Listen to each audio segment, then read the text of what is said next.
사경의 셋째 날 네 번째 시간 하나님께서 우리에게 주시는 말씀은 시편 77편입니다. 시편 77편 새 번역 버전이고 여러분들 나누어드린 주보 순서지 안에 있습니다. 가지고 계시지 않은 분은 전방 화면을 참고하시면 되겠습니다. 시편 77편 하나님의 말씀 봉독합니다. 귀 기울여 들으시기 바랍니다. 내가 하나님께 소리 높여 부르짖습니다. 부르짖는 이 소리를 들으시고 나에게 귀를 기울여 주십시오. 내가 고난당할 때에 나는 주님을 찾았습니다. 밤새도록 두 손 치켜들고 기도를 올리면서 내 마음은 위로를 받기조차 마다하였습니다.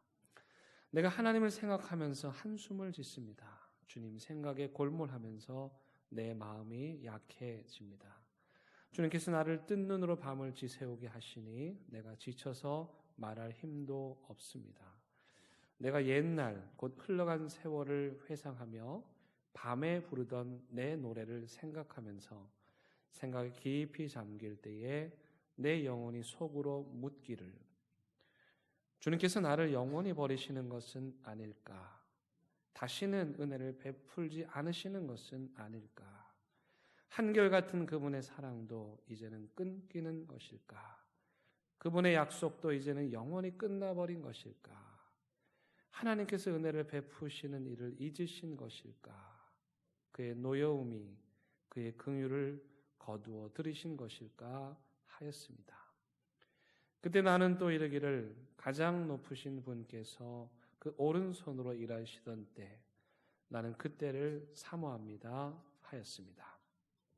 주님께서 하신 일을 나는 회상하렵니다. 그 옛날에 주님께서 이루신 놀라운 그 일들을 기억하렵니다. 주님께서 해주신 모든 일을 하나하나 되뇌고 주님께서 이루신 그 크신 일들을 깊이 되새기겠습니다. 하나님, 주님의 길은 거룩합니다. 하나님만큼 위대하신 신이 누구입니까? 주님은 기적을 행하시는 하나님이시니 주님께서는 주님의 능력을 만방에 알리셨습니다. 주님의 백성, 곧 야곱과 요셉의 자손을 주님의 팔로 속량하셨습니다. 하나님, 물들이 주님을 베었습니다. 물들이 주님을 베었을 때에 두려워서 떨었습니다. 바닷속 깊은 물도 무서워서 떨었습니다. 구름이 물을 쏟아내고 하늘이 천둥 소리를 내니 주님의 화살이 사방으로 날아다닙니다. 주님의 천둥 소리가 회오리 바람과 함께 나며 주님의 번개들이 번쩍번쩍 세계를 비출 때에 땅이 뒤흔들리고 떨었습니다. 주님의 길은 바다에도 있고 주님의 길은 큰 바다에도 있지만 아무도 주님의 발자취를 헤아릴 수 없습니다. 주님께서는 주님의 백성을 양떼처럼 모세와 아론의 손으로 인도하셨습니다. 아멘. 목사님 말씀 전해주실 때에 여러분들에게 큰 은혜 있기를 바랍니다. 간밤에 편히들 쉬셨습니까? 여러분 이른 봄에 쫙 피는 수소나 꽃을 기억하십니까? 이게 일곱 송이 수소나 옛날에 그 양희은 씨가 미국 노래를 개작해 불렀는데 그 수선화라는 그 꽃의 영어로는 데퍼딜인데 이름 워낙 그 학명은 나르키수스라고 합니다. 나르키수스. 근데 이런 이름이 붙은 거는 이 수선화 꽃에 대한 그리스 신화에 이야기가 있어서 그 주인공을 따라서 나르키수스라는 이름을 붙였습니다. 어떤 사람이냐면 진짜 너무너무 잘생긴 남자입니다. 그래서 이 아이가 오래 살게 하려면은 절대 자기 얼굴을 못 보게 하라.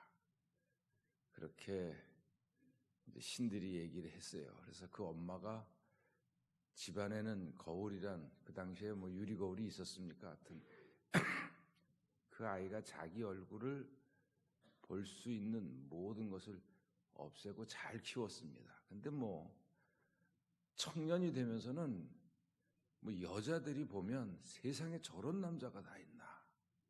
그래서 많은 여자들이 처녀들이 정말 좋아했지만 또 이 남자는 거기에 이런 방구도 냉정합니다. 그러다가 사냥을 나갔다가 목이 말라서 샘물에서 물을 떠먹으려고 몸을 이렇게 굽혔는데 그 물에 비친 한 사람이 너무 멋진 거예요. 근데 그걸 자기인지는 모르죠. 그래가지고 가까이 자기도 모르게 얼굴을 대보면은 사라지고 그렇잖아요. 자기 얼굴을 대보면. 그래서 보면 이렇게 자기가 보면 또 나타나고.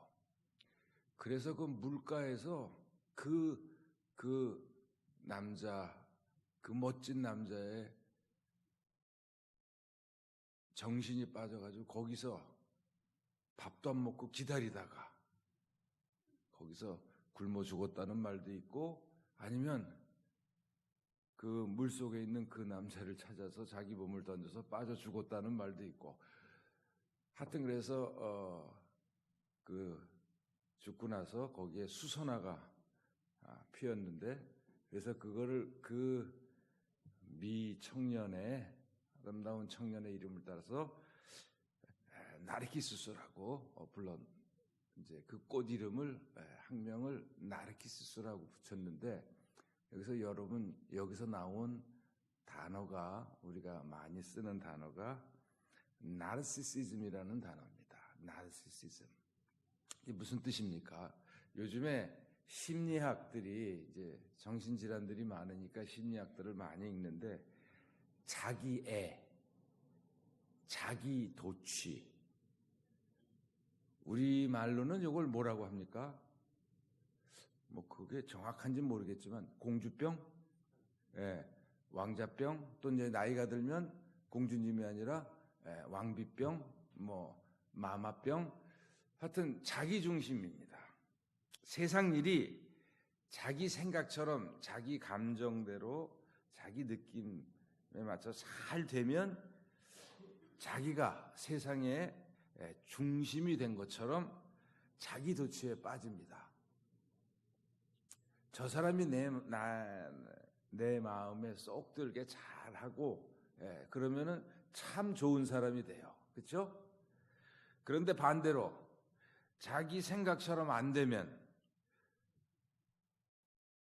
세상 하는 일마다 자기 생각처럼 안 되면 이게 왜 안 되지? 자기 반성이 아니고 자기 연민에 빠집니다.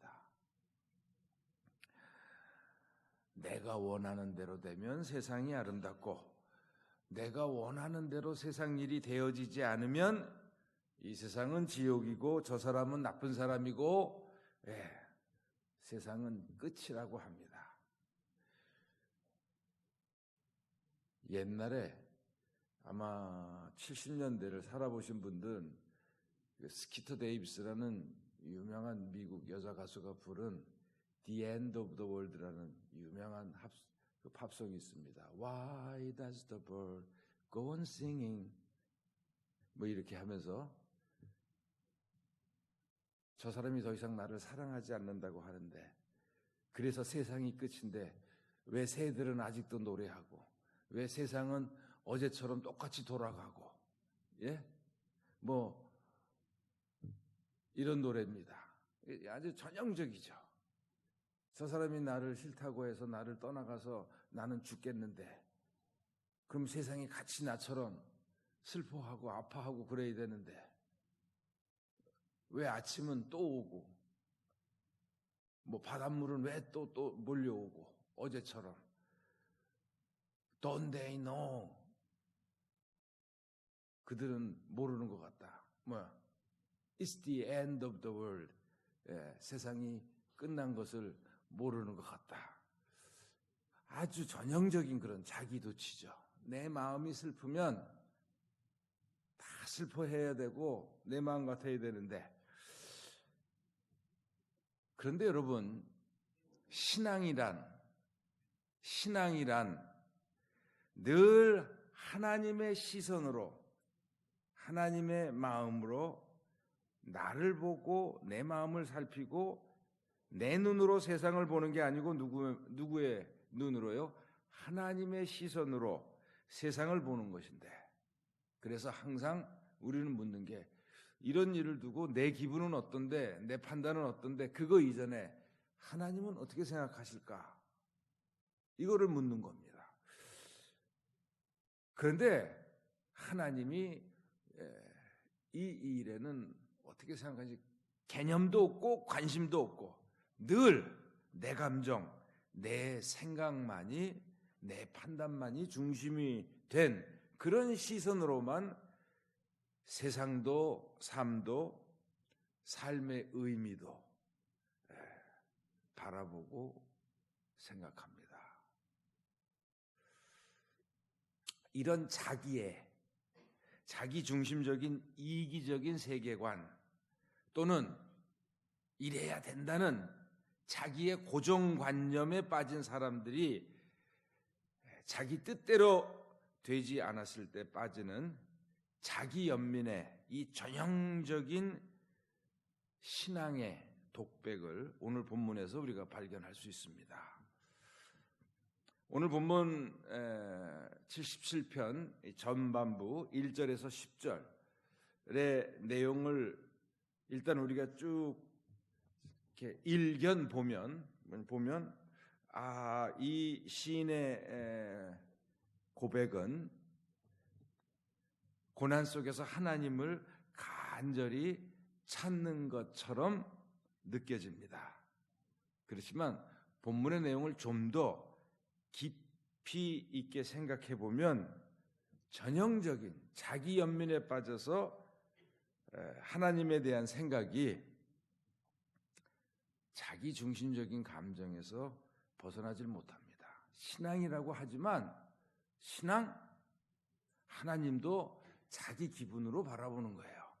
자기 중심적인 사고로 바라보는 겁니다. 한번 볼까요? PPT 좀 띄워주시겠어요? 자, 여기 보십시오. 내가 주님을 찾았습니다. 내가 두 손을 치켜들고 밤새 기도를 올리며 내가 위로받기조차 마다하고 내가 하나님을 생각하며 한숨 짓고 내가 주님 생각 골몰하며 내 마음 약해집니다. 또 뭐라고요? 내가 지쳐서 말할 힘도 없고 내가 흘러간 세월, 이 흘러간 세월은 자기의 인생 세월입니다. 내가 내 삶에 흘러간 세월을 회상하며 내 영혼이 속으로 묻기를. 여러분, 탁 눈에 띄는 특징이 뭡니까?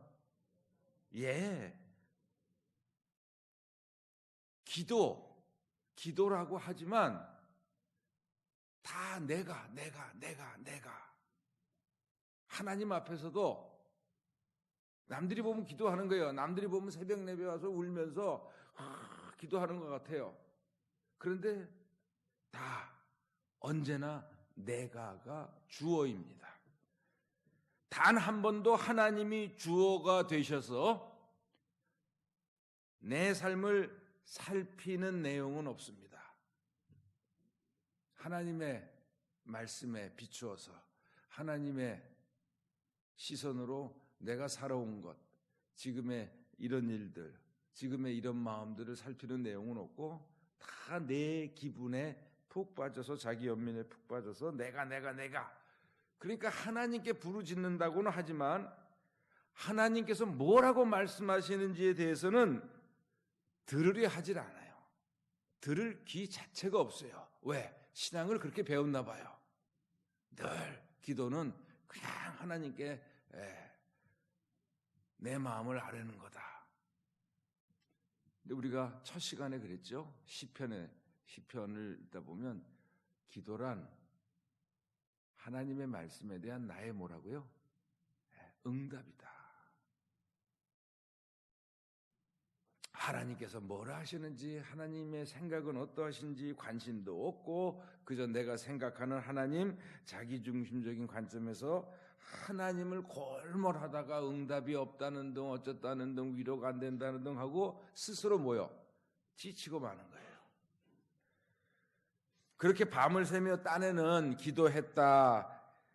하지만 그 기도의 마지막은 하나님에 대한 회의, 의심뿐입니다. 섭섭함뿐입니다. 또 오늘 본문 7절, 9절을 우리가 함께 읽어보도록 하겠습니다. PPT 띄워주세요. 아니요. 그냥 함께. 자, 6개의 하나님에 대한 의심이 의문부호와 함께 나오는데 우리 같이 읽습니다. 시작. 주님께서 나를 영원히 버리시는 것일까? 다시는 그렇게 맞대가리 없게 읽으시면 안 돼요. 여러분, 이거는 하나님이 그러면 마음의 깊은 의심, 절망으로 읽으셔야죠. 목소리를 맞춰서 다시 한번 읽습니다. 시작. 주님께서 나를 영원히 버리시는 것일까? 슬픔을 넣어서 한결같은 그분의 사람도 이제는 끊기는 것일까? 그분의 약속도 이제는 영원히 끝나버린 것일까? 하나님께서 은혜를 베푸시는 일을 잊으신 것일까? 그의 노여움이 그의 긍휼을 거두어 들이신 것일까? 계속 반복되는 이 의심 어린 질문들. 근데 사실 이런 감정이 들 때도 있죠. 아니, 저 김 집사는 기도할 때마다 응답하시면서 왜 하나님은 나한테는 이렇게 인색하시나?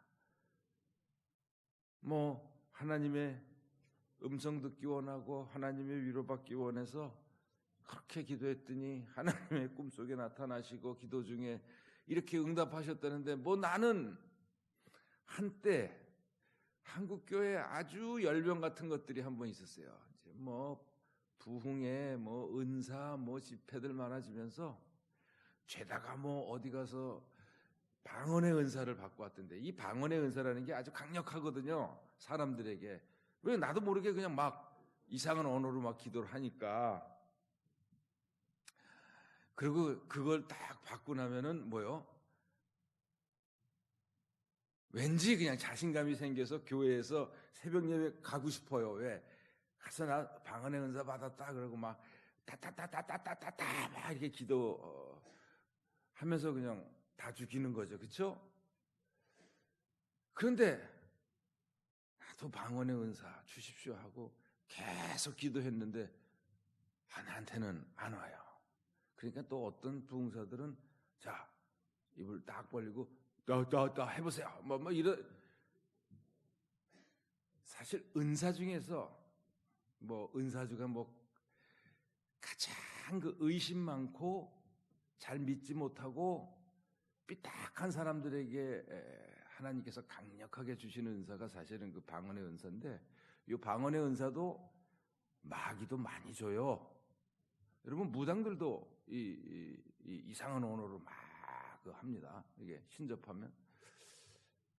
하여튼 그래서 방언의 은사를 받은 사람은 하늘나라의 시민권자고, 그 은사를 체험하지 못한 사람은 하늘나라의 영주권자다, 이런 말까지 나왔어요. 이제 그게 주로 여의도 쪽에서 많이 나왔는데, 저는 혹시라도 우리 교회에서 누가 방언의 은사로 아침에 새벽 예배에 나와서 기도하면 불러냅니다. 조용히 하라고, 묵상으로 기도하라고. 네. 하여튼 그렇다 보면은 그러잖아요. 사람들이 누구도 받았대 근데 나는 없잖아요. 그러다 보면 왜 나는 안 될까? 하여튼 이런 여러분, 이 질문들 앞에서 이런 주님께서 나를 버리시는 것일까? 이런 생각이 들 때 이 문장을 조금씩 바꿔가지고 사실 이렇게 물어봐야 돼요. 자신에게. 주님께서 나를 영원히 버리시는 것일까? 이런 생각이 들 때 나는 하나님을 버린 적이 없는가? 나는 내 삶에 취해서 하나님을 잊은 적은 없었는가? 이렇게 물어야죠. 또 두 번째, 하나님께서 다시는 은혜를 베풀지 않으시는 것일까? 그러면 은혜를 간구한다면 나는 받은 은혜에 하나님께 감사하지 않은 적은 없는가? 나는 한결같은 마음으로 하나님을 사랑했었는가? 나는 하나님과의 약속을 잘 지켰는가? 나는 받은 은혜를 이웃에게 베풀고 나누는 일에 게을리하지는 않았는가? 잊지는 않았는가? 나는 내 기분에 따라 긍휼이 뭡니까, 여러분? 잘 안 쓰는 말이잖아요. 따뜻한 마음입니다. 자비한 마음입니다. 누군가를 봉사하는 겁니다. 그럼 나는 내 기분에 따라 그 긍휼한 마음을 내 마음대로 줬다 뺏었다 거둬들이지는 않았는가? 왜 하나님한테는 이렇게 질문하면서 자기 자신이 하나님과 사람들에게 어떻게 했는지는 왜 반성을 안 하냐고요? 그렇게 물어야 그게 건강한 신앙이고 겸손한 신앙인데 자기 자신의 이런 점에 대해서는 이런 방구도 없고 관심도 없어요. 그러면서 하나님이 뭐만 조금 안 해주면 아닐까? 자기 연민에 빠져서. 이렇게 신앙의 성찰이 자신을 향한 반성의 질문으로 흐르면 기도는 또 어디로 이어지는 거예요? 회개로 먼저 이어지는 겁니다. 하나님, 제가 참 염치 없이 살았습니다. 하나님, 제가 정말 하나님 앞에서 부끄럽게 살았습니다. 그러면서 회개가 나오는 거죠. 왜 나는 하나님을 사랑하지 않으면서 하나님에 대해서 하루를 살면 이런 방구도 생각치 않고 고려치 않으면서 왜 하나님은 나를 시마다 때마다 사랑해 줘야 된다고 합니까? 세상에 이런 편파적인 관계가 어디 있습니까? 근데 아주 그걸 당연하게 생각해요. 하나님이시고 나는 인간이니까.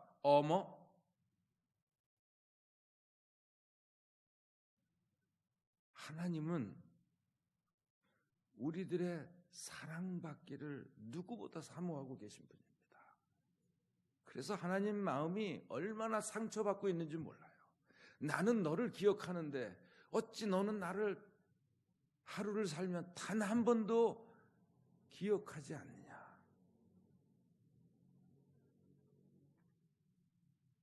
예언서를 읽다 보면 바로 이런 하나님의 아픔과 고통과 하나님의 외로움과 눈물이 그 말씀의 이면에 줄줄줄줄 흐르고 있습니다. 강물처럼 흐르고 있습니다. 그런데도 우리는 그거는 I don't care. 내 감정만, 내 기분만 중요하다고 생각하는 겁니다. 오늘 이 6번의 질문 또 하는 이 시인에게서는 하여튼 하나님을 먼저 생각하는 그런 싹수, 그러면서 자기의 반성과 회개로 흐르는 싹수는 보이지도 않습니다. 은혜니 사랑이니 약속이니 긍휼이니 이 신앙의 어휘들을 능숙하게 사용은 하지만 기도하면서 보면 성경 여기서 저기서 따온 어휘들로 그냥 화려하지만 이 6번의 의심 어린 질문 후에 오늘 시편 77편의 이 시인이 내린 마지막 결론이 10절입니다. 그런데 이 10절이 문제입니다. 이 원문이 아주 번역하기가 어려운 모호한 문장인데 이 각 성경 번역본들이 이 10절을 어떻게 번역하는가 우리 대표적으로 한 4개만 보도록 하겠습니다. PPT 좀 띄워주시겠습니까? 이제 여러분들이 오늘 우리가 읽었던 새 번역에서는 뭐라 그럽니까? 가장 높으신 분께서 그 오른손으로 일하시던 때, 그 오른손 능력의 손으로 우리를 위해서 일하시던 때 나는 그때를 사모합니다. 개역 개정판 여러분들이 보통 보시는 책들은 이는 나의 잘못이라 지전저의 오른손에 해, 오른손으로 일하시던 그때, 그런 얘기입니다. 그 세월, 곧 여호와의 일들을 기억하며 주께서 옛적에 행하신 기이한 일을 기억하리이다. 이거는 이 10절만 가지고는 도저히 이게 그대로 해석하기가 뭐하니까 11절하고 붙여가지고 이렇게 아주 신앙의 멋진 글로 이렇게 번역을 했고요. 근데 우리나라의 카톨릭에서 번역한 성경이 있는데 카톨릭 성경은 뭐라고 번역했냐면 이것이 나의 아픔이네. 지극히 높으신 분의 오른팔이 옛날 같지 않으시다는 것. 뭐예요? 변해버리셨다는 것. 그리고 이제 미국의 영어 번역판들이 뭐 열 몇 개가 있는데 가장 신학교에서 보통 이제 교과서처럼 쓰는 이 New Revised Version이라고 있는데 이 NRSV 버전은 이렇게 합니다. 이것이 나의 슬픔이네. 높으신 하나님의 오른손이 변해버렸다는 것. 가톨릭 성경이 이제 이걸 많이 따라하는 것 같아요. 하나님이 옛날 같지 않으시다 이겁니다. 내가 읽었던 모세의 때에 무슨 엘리야의 때에 그런 하나님이 아니시고 이제는 하나님도 변하셨다. 그래서 피터슨 목사가 번역한 메시지 성경, 저는 이걸 많이 권합니다. 읽기를. 이 양반이 성경 원어에 정통하신 목사님이에요. 그 히브리어와 그리스어에. 그리고 또 이분이 시인입니다. 대단한 문장가입니다. 그래서 사람들이 알아듣기 쉽게 성경을 혼자서 10년 동안 틀어박혀서 하루에 8시간씩 10년 동안 번역한 성경이 메시지 성경입니다. 근데 그거는 북미, 즉 미국 사람들을 위해서 미국의 요즘의 언어로 번역을 했어요. 그래서 제가 그걸 보고 이거는 미국 사람을 위한 책이다 그랬는데 한국의 복 있는 사람이라는 출판사에서 이 메시지 성경을 번역했어요. 그래가지고 저거는 우리나라 말로 번역해서는 안 되는 책인데 제가 그랬거든요. 왜? 저건 미국 사람들을 위한 거지. 그래서 한 사서 한번 쭉 봤는데 어머, 이게 미국 원본보다 우리나라 말이 훨씬 번역이 좋습니다. 문장이. 그리고 성경의 문장이 너무너무 좋아요. 이제 그 성경의 문장보다 그 번역된 문장들이. 그래서 국어 공부를 위해서도 좋고요, 여러분. 하여튼 저희 교회는 메시지 성경을 많이 읽히는데 거기서 이렇게 번역했어요. 나는 운도 없지. 지극히 높으신 하나님은 내가 필요할 때면 어김없이 손을 놓고 쉬시는구나. 자, 여러분, 이 큰 흐름을 보면 내가 주님을 자꾸 뭐했다고 했지만 이 사람의 마음에 가득 찬 것은 하나님이 이러실까 저러실까 하면서 하나님이 옛날 같지 않으시네.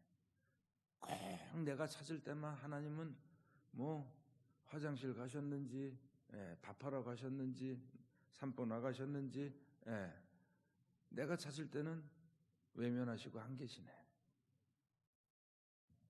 자, 이쯤 되면 이런 식의 마음이 이렇게 흘러가면 우리들의 믿음은 이제 끝나는 건가요? 한편에서는 이런 먹구름 같은 생각이 막 마음에 차오르지만 그럼에도 불구하고 여러분, 이 접속사 그럼에도 불구하고가 정말 신앙에 있어서는 중요합니다. 특히 구약 시편에는 이 접속사 그럼에도 불구하고가 참 많이 나오는데, 세상의 끝과 같은, 세상이 끝난 것과 같은 내 감정과 또 내 지금 모든 삶의 현실이 세상의 끝과 같은 이 형편과 사정을 뛰어 넘어갈까요, 이 사람은? 아니면 에휴, 나는 운도 없지. 여러분, 이 사람의 신앙이 여기서 종을 친다면 이 사람의 신앙은 시편 14편 1편으로 가버리게 되죠. 14편 1편에서 뭐라고 합니까? 어리석은 사람은 마음속으로 하나님이 없다 하는구나. 에휴, 하나님, 내가 믿으려고 했는데 안 계신 것 같아. 또는요, 이런 하나님이라면 내가 더 이상 믿을 일 없다. 뭐 남들한테 몰라도 내한테는 이렇게 인색한 하나님이면, 또는요, 아니 다른 교회에서는 그렇게 은혜도 많고 하다는데 아무래도 우리 교회 목사님 때문에 하나님의 은혜가 안 흐르는 것 같아. 그러면 이제 어떻게 하면 돼요? 교회를 바꾸면 되죠. 또 다른 하나님을 찾아서 길을 떠나는 겁니다. 2단으로 가든지 3단으로 가든지. 여기 올라오다 보니까 뭐 죄 있더만요. 예? 뭐 기쁜 소식부터 무슨 뭐 신천지부터, 예. 이 신천지나 이런 사람들이요, 믿지 않는 사람들을 상대로는 선교 안 해요. 교회에 와서 누구요? 이런 사람들입니다. 삐딱하고, 예. 이런 사람들을 콕콕 찔러봐가지고, 여기 문제가 있네. 그러면 그 사람들 집중 공략해가지고 탁 하면은, 가죠. 자기 연민에 빠진 신앙은 늘 자기가 만들어 놓은 신앙의 고정관념, 자기가 만들어 놓은 신앙의 공식에서 벗어나질 못해요. 이럴 때는 이렇게 기도하면 하나님은 이렇게 응답하신다. 이게 우리들이 누가 심어줬는지 모르게 배어있는 신앙의 고정관념들인데, 여기 공식 속에서만 계속 하나님을 생각하다 보면 자기 연민의 늪 속에 계속 깊이 빠져가게 됩니다. 이 시편 77편이 10절에서 이렇게 딱 끝났다면 이 시편은 오늘날의 그 시편의 책에 절대 실리지 않았을 겁니다. 그런데 이 77편에 이어지는 11절에서부터 20절에서 무슨 이유인지 모르겠지만 이 사람의 기도의 톤이, 억양이, 마음에서 흐르는 이 감정이 확 바뀝니다. 무엇이 이 시인으로 하여금 자기 연민의 늪에서 빠져나와서 새로운 기도의 톤으로 바뀌게 했는지 본문만 봐가지고는 분명하지는 않지만, 어쨌든 이 시인의 기도가 11절에서부터는 확 바뀌기 시작합니다. 어떻게, 왜, 어떤 내용으로 이 시인의 기도가 바뀌었는지 또 한번 봅니다. 자, 5절에 보면 이렇게 얘기하거든요. 내가 곧 흘러간 내 세월, 나의 세월, 내 인생을 회상하며, 항상 자기 안에서 벗어나지 못하던 이 사람이 11절에 보면은 주님께서 하신 일을 회상하렵니다. 마음속에 생각하는 이 회상의 대상이 바뀌죠. 나의 지난 날이 아니고 하나님께서 하신 일들을 다시 창세기부터 곰곰이 생각합니다. 그러면서 회상이 그저 기억하는 것이 모세한테는 이렇게 하셨지, 홍해 바다 앞에서는 이렇게 하셨지, 이것이 묵상으로 발전합니다.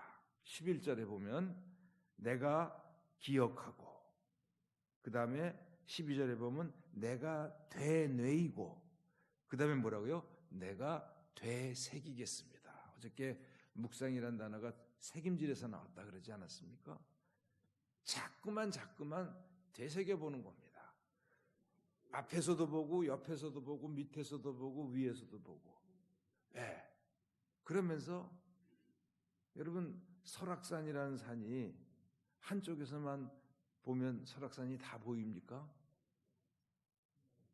공룡능선에도 올라가 보고 수렴동 계곡으로도 올라가 보고, 남설악 쪽에서도 올라가 보고, 계곡을 다 해야 설악산의 그 비경들이 다 머리에 있으면서 그 설악산의 아름다움이 보여지는데, 하나님을 이런 식으로 되새겨보는 겁니다. 내 자신의 연민으로부터 나와서 하나님의 일들을 자꾸만 생각해 봅니다 한다는 건 뭐냐면, 내 연민의 그 늪에서 빠져나와서 하나님의 말씀으로 들어가는 거예요. 이게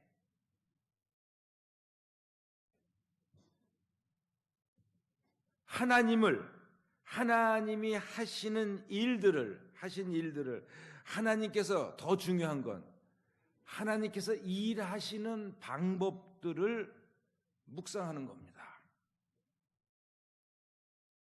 이게 바로 시편 1편 1절 2절에 복 있는 자의 자세로 돌아서기 시작하는 겁니다.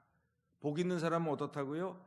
악인의 꾀를 쫓지 아니하고 죄인의 길에 서지 아니하며 오만한 자의 자리에 앉지 아니하고 오직 주님의 율법을, 말씀을 즐거워하여 밤낮으로 그것을 묵상하는 자라 그랬잖아요.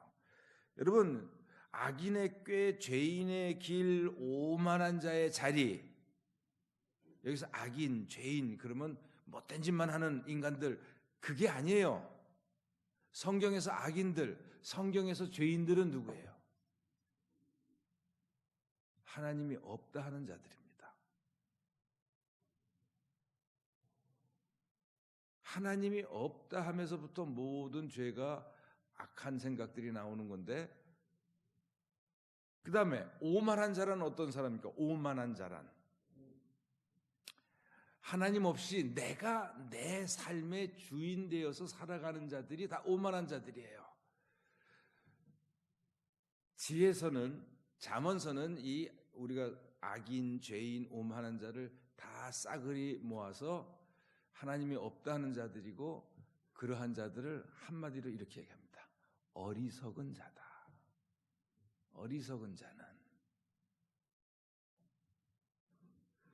근데 사실 우리가 이거를 끝없이 묵상하고 시편 1편 1, 2절을 외우면서도 내 스스로가 오만한 자의 자리에서 인생을 살아왔구나, 이걸 생각하지 않아요.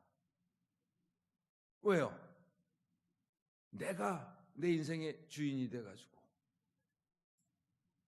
내 것인데, 내 시간인데, 그러고 마음껏 살았잖아요. 하나님 필요 없다고. 뭐 필요 없다고 말은 안 하지만, 어느 때만 필요해요. 이게 내 뜻대로 잘 안 될 때만.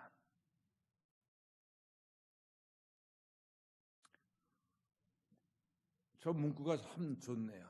Not I, 내가 아니고 but Christ. 내가 주인이 아니고 예수님께서 내 삶의 주인이십니다. 이게 우리 신앙 고백 아니에요?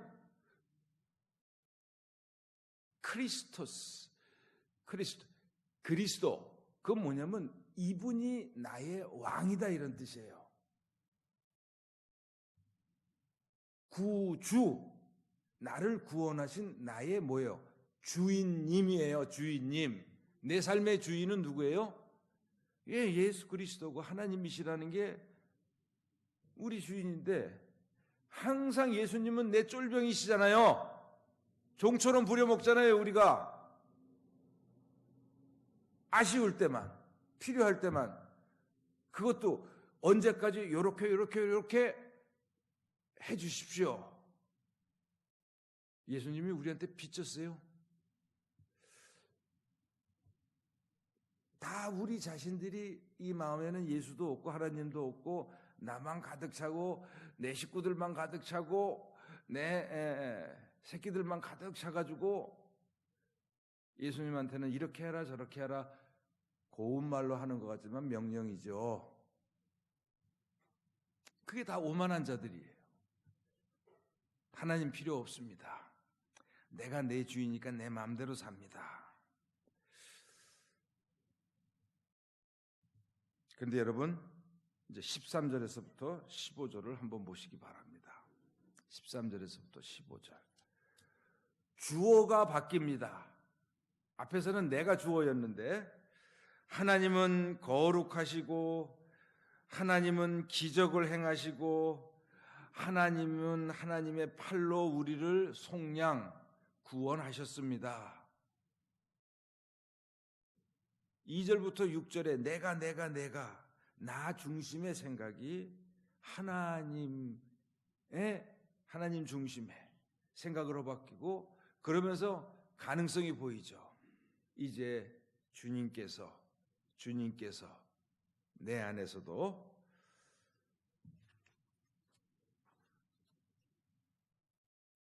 하나님의 말씀에 푹 빠지면 처음에는 내가 하나님을 읽어요. 성경에 있는 말씀을 내가 읽으니까. 근데 푹 빠져서 계속 읽다 보면 어저께 한 몇 년 읽어야 된다고요? 기본으로? 3년입니다. 3개월이 아니고. 이거 제가 많이 깎아서 이렇게 해드리는 거예요. 3년을 읽고 한 10년을 계속해서 하나님의 말씀을 듣면 한 3년 정도 지나면은 이제 그런 현상이 일어나는데 내가 성경을 읽는 게 아니고 성경이 그때부터는 나를 읽기 시작합니다. 여러분 이 말은 성경 하나님 말씀이라는 이 거울 앞에서 내가 나를 보기 시작하는 거예요. 내가 이런 사람이었구나. 야, 내가 저기서 꼬여 있구나. 아, 나도 기억하지 못하고 잊어버렸나 싶었는데 내 7살 때, 내 8살 때에 이런 충격들이 내 안에 저기 어떤 결절로 남아있구나. 성경이 나를 읽기 시작하는 거예요. 그러다가 또 한 10년 들으면 이 하나님이 말씀을 통해서 내게 말씀하시는 게 들리기 시작합니다. 그래서 이스라엘 사람들은 절대로 성경을 읽는다는 말을 안 쓰고 항상 성경을 듣는다고 합니다. 신명기의 쉐마 들어라 이스라엘아. 하나님의 말씀은 글이 없어서 듣는 것이 아니고 항상 주님의 말씀을 우리가 경청하는 겁니다. 이 듣는 연습, 들을 줄 아는 연습이 한 10년 지나면 됩니다. 그때부터는 뭐 하나님이 꿈에 나타나서 무슨 뭐 귀로 들려 그게 아니고 그냥 내 마음에 스며드는 하나님의 말씀을 듣게 됩니다. 여러분 인간들이 우리는 그렇게 배웠어요. 우린 자신에게 책임을 져야 되고 자신의 인생을 책임 있게 살려면은 주도적인 학습부터 시작해서 계획을 하고 노력을 하고 인간들은 이렇게 자기 인생을 독자적으로 살 수 있을까? 요즘에 신이 없다 하는 도킨스 이런 사람들 4명이 모여가지고 인터뷰를 대화하는 걸 갖다 했는데 그래서 어느 때보다도 이제 신을 갖다 완전히 하나님을 제거해버리고 어느 때보다 인간들의 독자적인 책임 있는 삶이 어느 때보다도 요구된다. 그럴까요? 여러분, 한번 여러분들의 인생을 돌아보세요. 뭔가 계획하고 D 며칠 이런 것부터 시작해서 내가 몇 살까지는 또 그래서 올해는 어떻게 살고 여러분, 그대로 됩니까?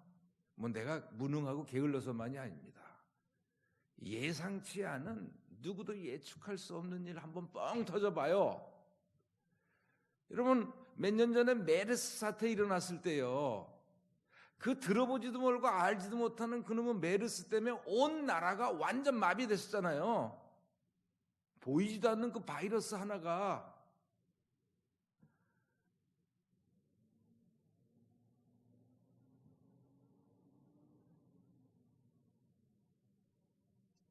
세상이요, 우리들의 예측대로 되는 것도 있지만 사실 예측할 수 없는 일들로 끝없이 흔들리는 게 우리 인간입니다. 그러고 우리가 믿는 바는 나는 내 스스로, 내 부모가 나를 낳은 게 아니고 하나님에 의해서 창조된 존재다. 여러분, 시편도 그렇지만 또 예레미야 소명기도 그렇지만 하나님이 이렇게 말씀하세요. 네가 지어지기 전부터 내가 너를 알았다. 말 같지도 않은 소리잖아요. 내가 모태에서 너의 뼈 하나하나, 줄기세포로부터 내 심장을 어떤 식으로 디자인해서 내가 너를 만들었다. 이런 표현들이 많이 나오죠. 모든 인간들은 하나님에 의해서 창조된 우리 자신들 한 명 한 명이 정말 하나님이 나를 낳으셨구나. 하나님이 나를 이 땅에 내보내서 뭐뭐 하시려고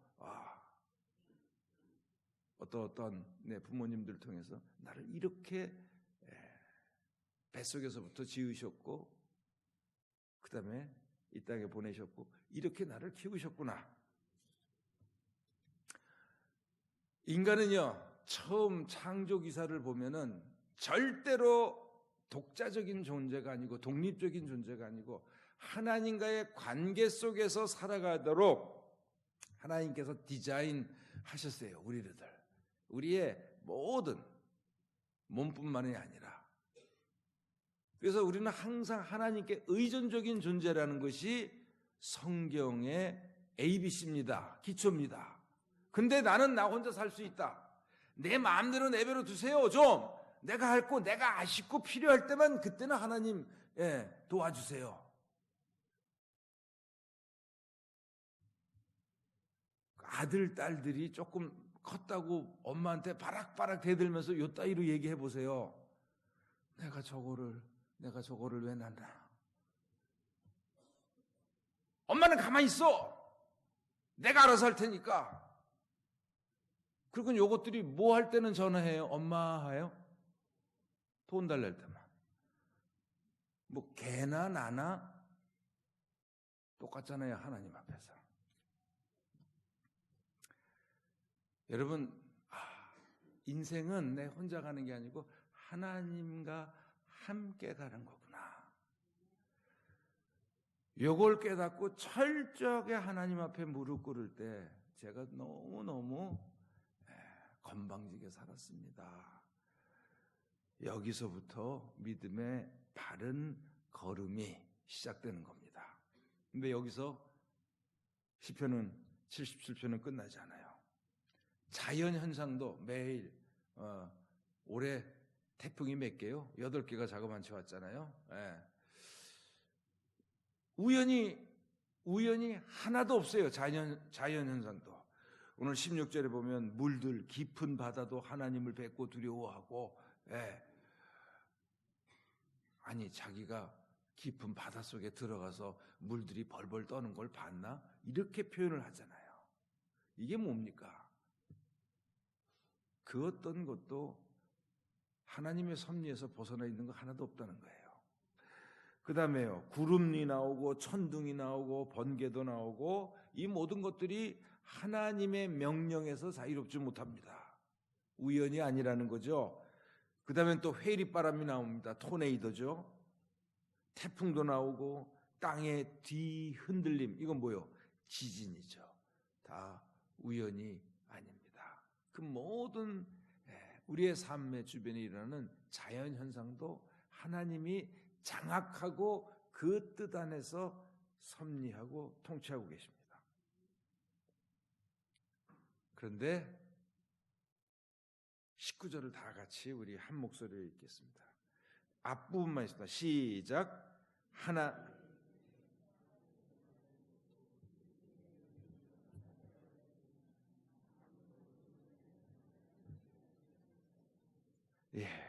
하나님의 길은 바다에도 있고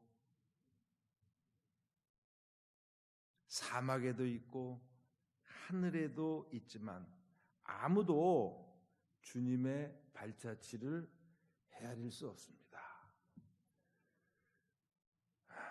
가끔 그 성지답사 같은 데 가보면 가이드가 홍해 물가에 가서 여기서 모세가 지팡이로 내리쳤을 때 쫙 갈라지면서 여기서 바다에 길이 났습니다. 내가 속으로 뭐라 그러게요? 뻥이요. 또 뭐 여기에 있었을 때 만나가 하늘에서 떨어지고 그 다음에 메추라기가 와서 여러분 하나님은 정말 하나님의 길은 언제든지 하나님께서 사막에서도 바다에서도 길을 내시지만 그 자취를 현장에 가보면 발자국 하나 남아있지 않아요.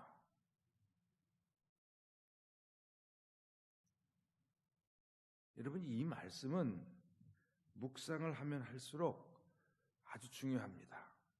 우리들은 성경을 읽으면서 마음에 쏙 드는 성경 구절들을 발췌해서 내 큐티 노트에다가 다 적어놓습니다. 그게 다 쌓여가지고 노트 한 권이 되면 그게 뭐가 되는 건지 아닙니까? 그게 내가 복음입니다. 내가 복음, 내가 쓴 복음이 되는 거예요.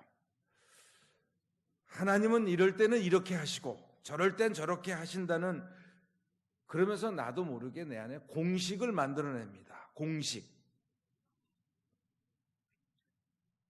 여기서부터 되게 신앙이 깊어지고 저 사람은 뭐 하나님 말씀 많이 아셔.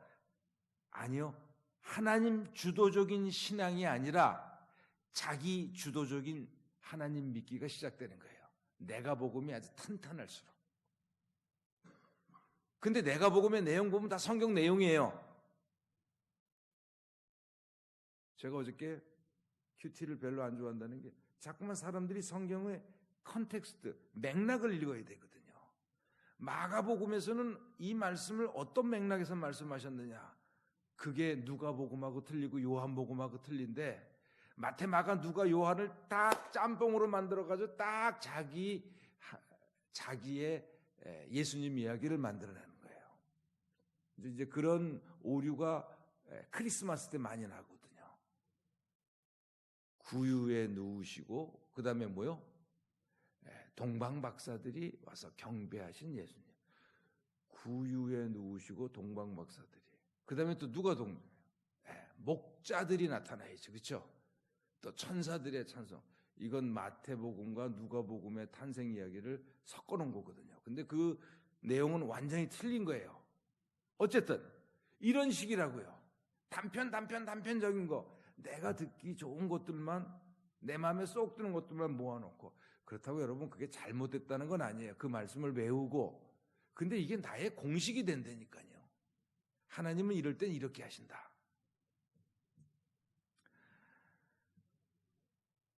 그러면서 자기도 모르게 자기를 속이는 거예요. 모든 내가 하고 뭐 하는 게 다 신앙의 언어로 쓰여지고 말하지만 그 중심엔 하나님이 아니라 내가 있습니다. 내 주장이 있다고요.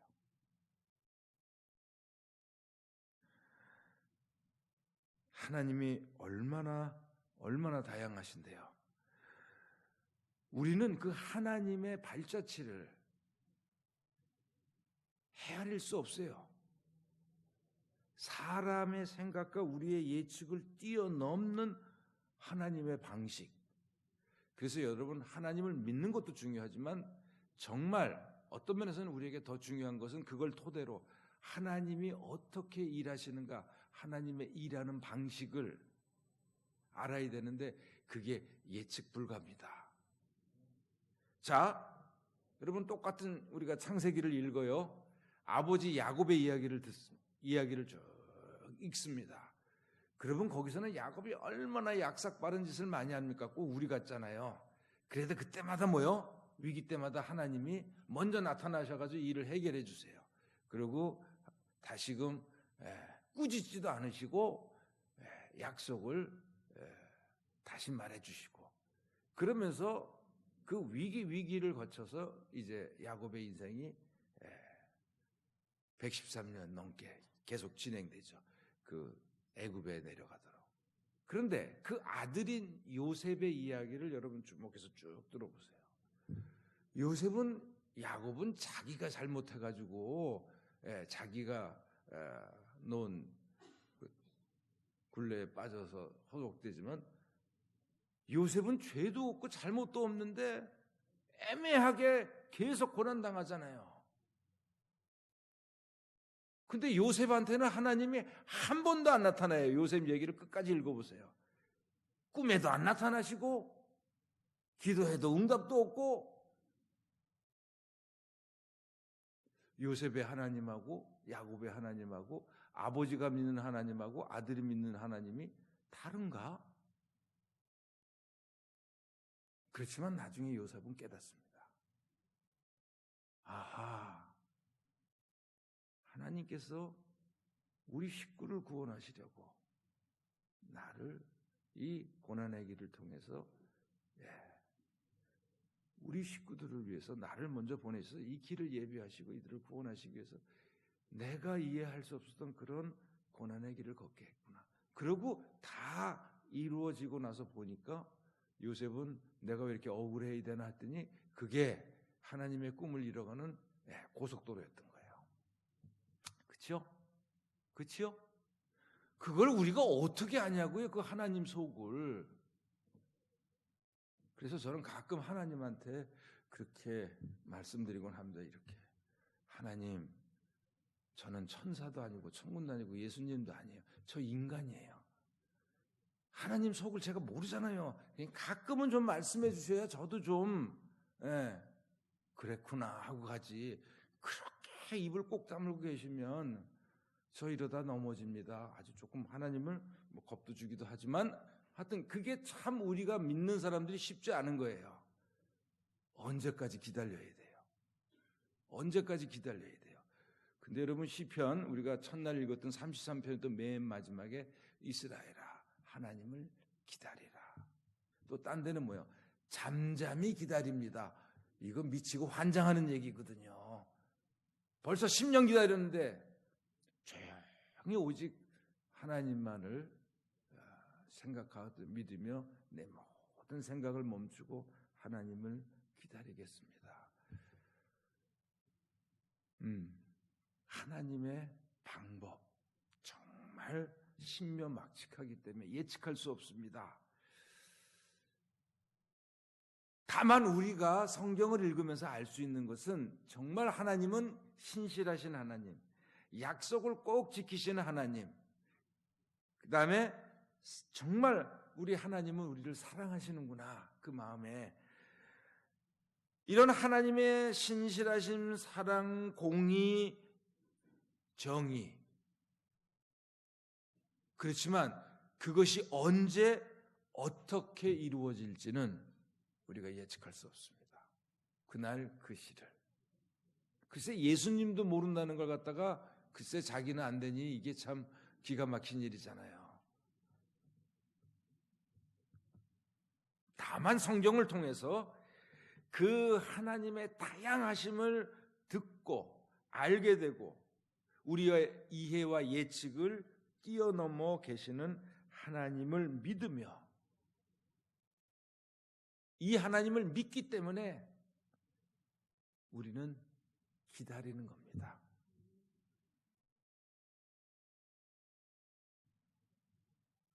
여러분, 그래서 성경을 읽어야 합니다. 성경을 읽지 않고서는 아무리 좋은 믿음도 지속되지가 못해요. 왜? 이 현실의 아픔들이 사방에서 밀려오면 그거 이겨낼 장사 없어요. 한 번, 두 번은 어떻게 이겨내겠죠. 성경을 그래서 읽어야 하고, 읽으면서 하나님을 들어야 하고, 그리고 더 깊이 되새기며 묵상해야 합니다. 그럼 내 연민을 뛰어넘어서 하나님의 구원하심을 바라보게 됩니다. 이것이 지금은 보이지 않는 저 너머에 있는 하나님의 약속, 대안적인 세계입니다.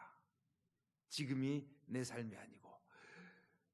그래서 우리는 믿음의 장에서 뭐라고 합니까? 믿음은 바라는 것들의 실상이요. 내가 하나님의 약속 가운데서 마음에 품고 살아가는 것이 지금은 아무것도 안 보이더라도 믿음으로만 그것을 현실처럼 바라본다는 거예요. 지금은 아무것도 보이지 않는 그것을 끝없이 우리 안에서 아니야 하나님은 이루어 주셔. 기다리자. 그것을 우리 격려해 주는 게 바로 믿음이에요. 믿음 없이는 하나님을 기쁘게 할 수 없다는 거예요. 그래서 우리는 어떠한 형편에서도 하나님을 바랄 수 있습니다. 그렇기 때문에 이런 믿음의 사람들에게 The end of the world, 세상 끝, 이제 끝났어, 그 단어는 없습니다. 기도합시다.